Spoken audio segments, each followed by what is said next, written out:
চাকরির দাবিতে এবার প্রতীকী বেকার মেলা 2022-এ টেট উত্তীর্ণ চাকরি প্রার্থীরা তারা বিক্ষোভ দেখাচ্ছেন কলেজ স্কয়ারে। সরাসরি আপনাদের নিয়ে যাব, আমাদের প্রতিনিধি সুদীপ্ত আচার্য রয়েছেন।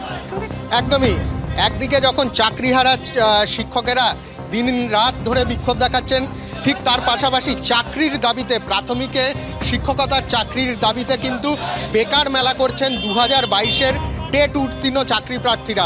এবং তারা যেটা দাবি করছেন যে দীর্ঘ 5-7 বছর পর 2022-এর ডিসেম্বরে টেট পরীক্ষা নেওয়া হয় প্রাথমিক শিক্ষা পর্ষদের তরফ থেকে, এবং তারপর 2023-এর ফেব্রুয়ারিতে টেটের ফল প্রকাশ হয়, এবং সেই ফল প্রকাশের পর এখনও পর্যন্ত কিন্তু কোনো নিয়োগ প্রক্রিয়া শুরু করা হয়নি, এবং দ্রুত নিয়োগের নোটিশের দাবিতে এবং 50,000 শূন্য পদে নিয়োগের দাবিতে তারা বেকার মেলা করছে। আমার সহকর্মী অঞ্জন বিশ্বাসকে সেই ছবি দেখাতে বলবো, যে রীতিমতো গ্যাস সিলিন্ডার রয়েছে এবং তার পাশে দেখা যাচ্ছে যে মুড়ি এবং চানাচুর বিক্রি করা হচ্ছে, এবং তারা যেটা বলছেন যে বেকার মেলা তাদের গেঞ্জিতেও লেখা রয়েছে, এবং তারা যেটা বলছেন মুখ্যমন্ত্রীর অনুপ্রেরণায় তারা এই ধরনের মশলা মুড়ি, সবজির দোকান বিভিন্নভাবে তারা প্রতীকী এই দোকানগুলো খুলেছেন, এবং তারা এটা কলেজ স্কয়ারে এই বিক্ষোভ আন্দোলন গতকাল থেকে শুরু হয়েছে এবং আগামীকাল পর্যন্ত প্রত্যেক দিন সকাল 11টা থেকে 5টা পর্যন্ত চলবেন।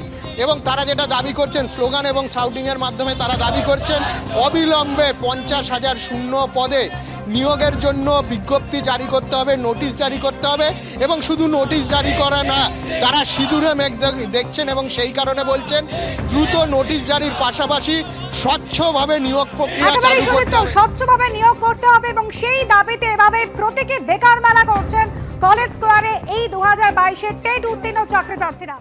এদিকে পুরমন্ত্রী ফিরহাদ হাকিম, যিনি এর আগে সব্যসাচী দত্ত তার আচরণকে সমর্থন করেছিলেন, তার পাশে দাঁড়িয়েছিলেন, এবার তিনি বলছেন যে বিকাশ ভবনের সামনে এই আন্দোলনকারী শিক্ষক শিক্ষিকারা তারা নাটক করছেন। শোনাবো। দেখুন, এইভাবে মানুষের উপর অত্যাচার, এটা আন্দোলন হতে পারে না। আমি আমার অসুস্থতায় বাড়ি যেতে পারবো না, মায়ের অসুস্থতায় ওষুধ কিনতে যেতে পারবো না, আমি চাকরি করি বলে রাতভর আটকে থাকবো, এটা কোনো আন্দোলন হতে পারে না।